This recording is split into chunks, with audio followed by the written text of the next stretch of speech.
আমি সংবাদ মাধ্যমে আমাদের রাজ্যের বর্ষিয়ান রাজনীতিবিদ, একাধিকবারের রাজ্যসভার সাংসদ সম্মানীয় শ্রী সুখেন্দু শেখর রায়, তিনি আজকে রাজ্যসভার মেম্বারশিপ থেকে ইস্তফা দিয়েছেন, দলীয় পদও ছেড়ে দিয়েছেন। আমি দেখেছি। এখন আমি সবসময় মনে করি, আমরা সবসময় মনে করি যে ইচ্ছার ঐক্যটা খুব গুরুত্বপূর্ণ।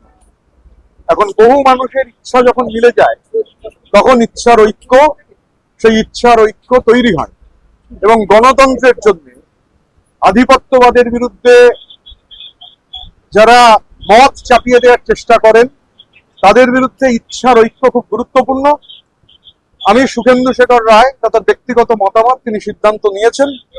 সুখেন্দুদা যে কথাগুলো বলেছেন, সেই কথাগুলোর সঙ্গে আমরা একমত। তিনি সেই কথাগুলো বলে তিনি মনে করেছেন তিনি সদস্য থাকবেন না রাজ্যসভার, ইস্তফা দিয়েছেন। আমি সুখেন্দুদার এরা ব্যক্তিগত মত, তিনি আমাদের সঙ্গে কোনো আলোচনা হয়নি, কিন্তু তিনি এই সিদ্ধান্ত গ্রহণ করেছেন। গণতান্ত্রিক দেশে মানুষের সিদ্ধান্ত গ্রহণ করবার সম্পূর্ণ অধিকার রয়েছে।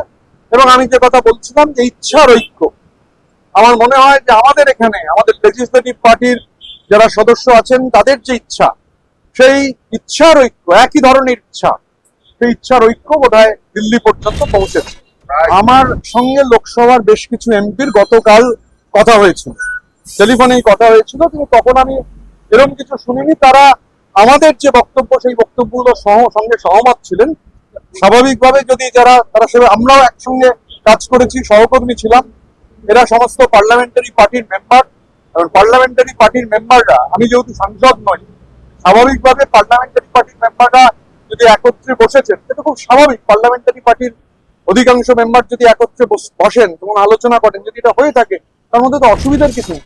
এবার আমাকে লাস্ট বেঞ্চে তো আমি কাটিয়েছি গত 15 মাস, লাস্ট বেঞ্চে বসতাম। অনেকে আমার থেকে ইয়াং, এবং কোনো পলিটিক্যাল ব্যাকগ্রাউন্ড নেই, আরটিআই অ্যাক্টিভিস্ট আগে সিট পেয়েছি। তো যাই হোক, পার্লামেন্টে পারফরমেন্স কি, সে তো প্যারামিটার, পাবলিক প্যারামিটার।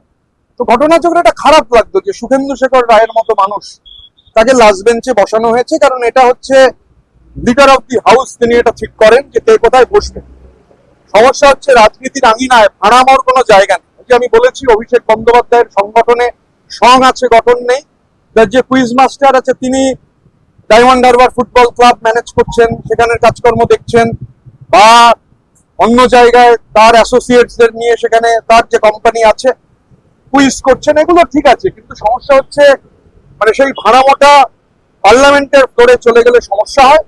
তো সুখেন্দুদা যে কথাগুলো বলেছেন, আমি তার সঙ্গে 100% একমত। কারণ আমিও এই একই ধরনের ব্যবহারের সঙ্গে সম্মুখীন হয়েছি, খারাপ লেগেছে, কিন্তু কিছু করার ছিল না।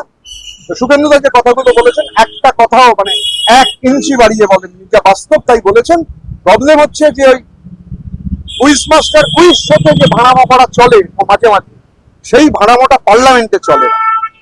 এটা এর সাক্ষী বহু লোক আছেন। শুভেন্দুদা আজকে বলেছেন, হয়তো কালকে আরো অনেকে বলবে। আমাদের সংখ্যা তো বাড়বে, ধৈর্য ধরুন না, সময় যত এগোবে, এটাই তো বিজ্ঞান।